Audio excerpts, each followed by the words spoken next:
আজকে আমার দিদি জামাইবাবুর বিবাহ বার্ষিকী, সেই উপলক্ষে মা আর বৌদি মিলে এই আয়োজনটা করেছে। অনেক কিছু রান্না হয়েছে, ভগবানের ভোগ লেগেছে। এখন সবাই একসঙ্গে প্রসাদ পাওয়া হবে।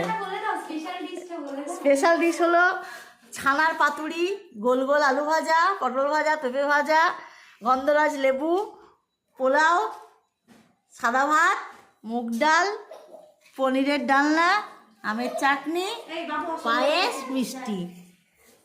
কেমন লাগছে তোমার বলো? স্পেশাল দিনে এরকম একটা মুহূর্ত পাওয়ার জন্য তোমার কেমন লাগছে বলো, অনুভূতিটা বলো। খুব সুন্দর অনুভূতি আমার। বেশ, আমার জামাইবাবুকে দেখিয়ে নিয়ে আসি, দাঁড়াও। জামাইবাবু, ভিডিও কলে থেকে আপনার কেমন অনুভূতি হচ্ছে আপনার বউকে এত সুন্দর সারপ্রাইজ দেওয়ার জন্য? সব তোমাদেরই কৃপা, তোমরাই করছো সব। আমাদের কৃপা নয়, ভগবানের কৃপা। তো ভগবান তো নিমিত্ত লাগবে, তো একটা নিমিত্ত করাচ্ছেন, উনি তো করাচ্ছেন সব। হ্যাঁ দিশন, তুমি বলো তোমার কেমন লাগছে? আমার অনেক আনন্দ লাগছে, মনে হচ্ছে কি আমি আমার মায়ের আইবুড়ো ভাত পর্ব দেখছি, এরকম ফিলিংস আসছে। দারুণ দারুণ। এখন আনন্দ।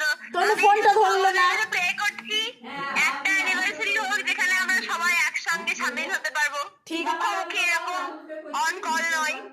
আর আমি প্রচন্ড ভাবে আমার বাবা মাকে মিস করছি, কিন্তু কিছু করার নাই। ঠিক ঠিক ঠিক। বেশ, দাঁড়াও, আমার রেকর্ড হয়ে গেছে। এখন আবার পরে অন্য কাউকে কল করে